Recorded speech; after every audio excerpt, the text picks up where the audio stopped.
Hello food lovers, welcome back to our channel. నేను మీ రాణి Erramsetti. Friends, ఈరోజు recipe వచ్చేసి గోధుమ పిండి మైసూర్ బోండా అండి. చాలా సింపుల్గా చాలా టేస్టీగా, పైకి క్రిస్పీగా లోపల చాలా సాఫ్ట్గా చాలా గుల్లగా కమ్మగా చేసుకునే మైసూర్ బోండా చేసి చూపించబోతున్నాను. వీడియోని ఫస్ట్ నుంచి లాస్ట్ వరకు చూడండి, మధ్యలో స్కిప్ చేయకుండా చూడండి. ప్రాసెస్ అంతా కూడా క్లియర్గా అర్థమవుతుంది. అలాగే మీకు కూడా ఈ రెసిపీ అనేది బాగా నచ్చేలా ఉంటుంది. మీరు కూడా ఈ ప్రాసెస్తో ఒక్కసారి మైసూర్ బోండా చేసి చూడండి. ఇంట్లో అందరికీ కూడా ఈ రెసిపీ అనేది నచ్చేలా ఉంటుందండి. ఛానల్ని ఫస్ట్ టైం వాచ్ చేస్తున్న వారు సబ్స్క్రైబ్ చేసుకుని పక్కనే ఉన్న బెల్ బటన్ని క్లిక్ చేశారంటే నేను రెసిపీ పోస్ట్ చేసిన వెంటనే కూడా మీ ఫోన్కి నోటిఫికేషన్ వస్తుందండి. ఓపెన్ చేసి చూసి మీరు కూడా కుక్ చేసి ఇంట్లో అందరికీ సర్వ్ చేయండి. సింపుల్ ప్రాసెస్తో టేస్టీ రెసిపీస్ని చూపిస్తాను. అన్నీ కూడా ఇంట్లో ఉన్న ఇంగ్రీడియంట్స్తో ఈజీగా చేసుకునే ప్రాసెస్తో చూపిస్తాను. మీ అందరికీ కూడా ఈ రెసిపీ అనేది బాగా నచ్చుతుంది. ఛానల్ని సబ్స్క్రైబ్ చేసుకుని పక్కనే ఉన్న గంట సింబల్ని క్లిక్ చేయటం మాత్రం మర్చిపోకండి. కొత్తగా వంట నేర్చుకునే పిల్లలైనా కూడా నేను చూపించిన పద్ధతిలో పిండిని కలిపి ఒక్కసారి మైసూర్ బోండా అనేది కుక్ చేసి చూడండి. ఇంట్లో పిల్లలకి పెద్దవారికి అందరికీ కూడా నచ్చుతుందండి. చాలా సింపుల్గా చాలా టేస్టీగా చేసుకోవచ్చు. ప్రాసెస్ స్టార్ట్ చేద్దాం. ముందుగా ఒక మిక్సింగ్ బౌల్ తీసుకుని దానిలోకి ఒక 1/4 కప్పు వరకు పెరుగు తీసుకుని వేసుకోండి.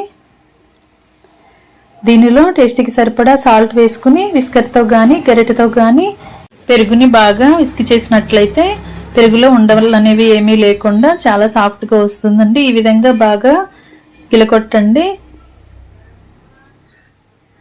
2 నిమిషాల పాటు బాగా కలిపినట్లయితే పెరుగు అనేది బాగా చిలికినట్లుగా వస్తుంది. ఈ విధంగా బాగా కలిపాం కదా. ఇప్పుడు మనం వేడిగా ఉన్న వాటర్ని 2 కప్పుల వరకు పోసుకోవాలి. మనం ఏ కప్పుతో అయితే పెరుగు తీసుకున్నామో అదే కప్పుతో 1 కప్పు పెరుగు తీసుకున్నాం కదా. 2 కప్పుల వరకు వాటర్ని తీసుకుని హాట్ వాటర్ని వేసినట్లయితే పిండి అనేది చాలా త్వరగా నానిపోతుంది. మైసూర్ బోండా అనేది చాలా గుల్లగా టేస్టీగా వస్తాయి. అలాగే వాటర్తో పాటు 1 టేబుల్ స్పూన్ ఆయిల్ కూడా వేసుకుని వాటర్ ఆయిల్ కూడా పెరుగులో కలిసేంత వరకు బాగా కలపండి. ఇప్పుడు మనం 1 కప్పు నిండుగా గోధుమ పిండి తీసుకుని పెరుగులో బాగా కలుపుదాం. తర్వాత మరొక 1/2 కప్పు కూడా యాడ్ చేయాలండి. 1.5 కప్పుల వరకు పడుతుంది. నేను చూపించిన పెరుగు వాటర్ క్వాంటిటీకి పిండి అనేది 1.5 కప్పుల వరకు పట్టింది. 1 కప్పు వేసి బాగా కలిపాం కదా. ఇప్పుడు మరొక 1/2 కప్పు పిండిని కూడా వేసి బాగా కలపాలి. పిండి అనేది ఎక్కడ కూడా ఉండలు లేకుండా పెరుగులో బాగా కలిసిపోయేంత వరకు గరిటెతో కానీ ఇలా విస్కర్తో కానీ బాగా కలపండి. ఎక్కువసేపు బీట్ చేసినట్లయితే పిండి అంతా కూడా చాలా త్వరగా సాఫ్ట్గా వచ్చేస్తుంది. అప్పుడు మైసూర్ బోండా అనేవి గుల్లగా టేస్టీగా వస్తాయి. ఈ విధంగా పెరుగంతా కూడా పిండిలో కలిసేంత వరకు బాగా కలిపాం కదా. ఇప్పుడు సన్నగా కట్ చేసుకున్న అల్లం ముక్కలు 1 టేబుల్ స్పూన్ వేసుకుని సన్నగా కట్ చేసుకున్న కరివేపాకు రెబ్బలు కూడా కొన్ని వేసుకుని 1 టీ స్పూన్ వరకు జీలకర్రను కూడా యాడ్ చేసి ఇవి 3 కూడా పిండిలో కలిసేంత వరకు బాగా కలపండి. మీకు స్పైసీగా కావాలి అంటే సన్నగా కట్ చేసుకున్న పచ్చిమిర్చి ముక్కలు కూడా 1 టేబుల్ స్పూన్ వరకు వేసుకోవచ్చు. మనం వేసిన ఇంగ్రీడియంట్స్ అన్నీ కూడా పిండిలో బాగా కలిసేంత వరకు ఒకసారి బాగా కలుపుకుని గిన్నెకు మూత పెట్టి 1 అరగంట పాటు పక్కన పెట్టుకోండి. మనం గోధుమ పిండితో చేస్తున్నాం కాబట్టి 1 అరగంట నానితే సరిపోతుందండి. నైట్ అంతా కూడా మనం పిండి కలుపుకుని మార్నింగ్ వరకు కూడా నానబెట్టుకోవాల్సిన పని లేదు. మనం బ్రేక్ఫాస్ట్కి ముందు 1 అరగంట ముందు పిండిని కలుపుకుంటే సరిపోతుంది.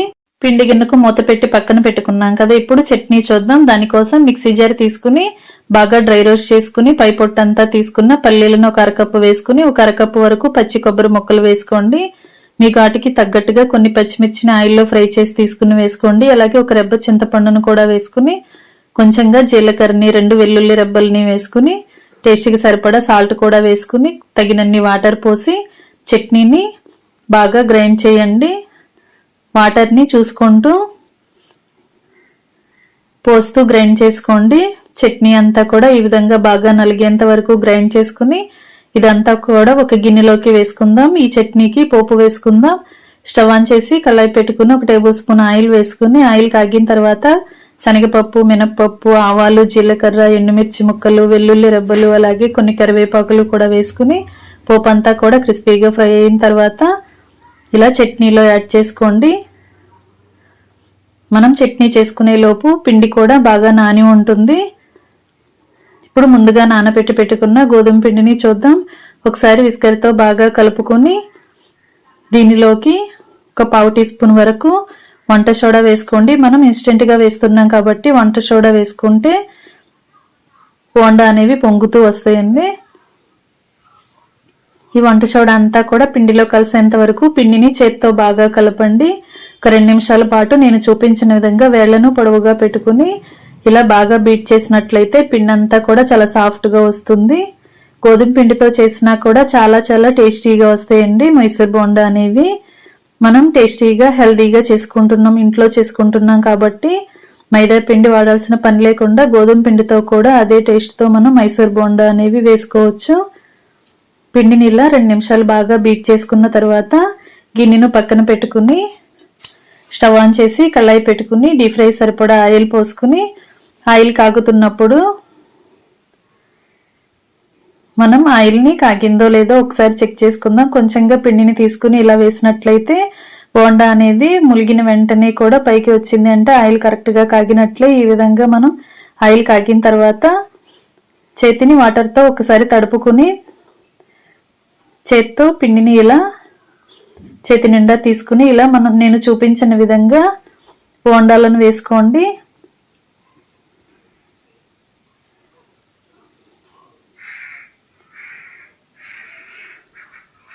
ఇలా మనం వేసిన వెంటనే ఆయిల్ నుండి పైకి తేలుతున్నాయి కదా, ఆయిల్ అనేది కరెక్ట్గా కాగింది. అలాగే పిండి కూడా కరెక్ట్గా మనం కలుపుకున్నట్లే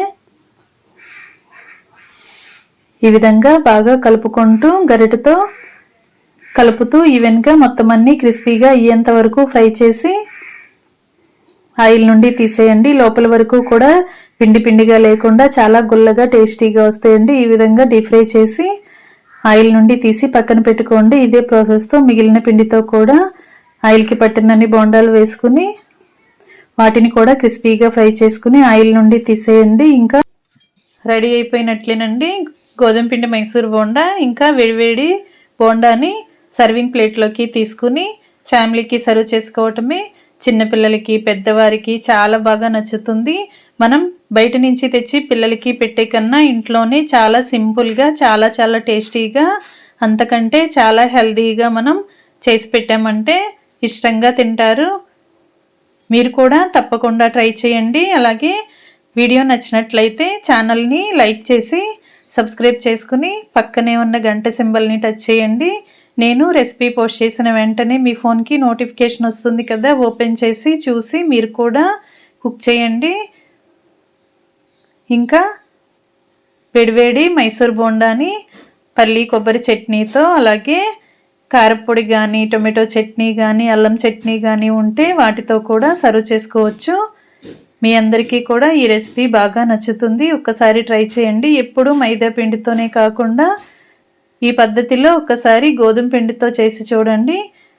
చాలా గుల్లగా చాలా చాలా క్రిస్పీగా టేస్టీగా వస్తుందండి. నేను చూపించిన పద్ధతిలో మాత్రమే పిండిని కలిపి చేయండి. Thanks for watching. నేను మీ రాణి ఎర్రంశెట్టి.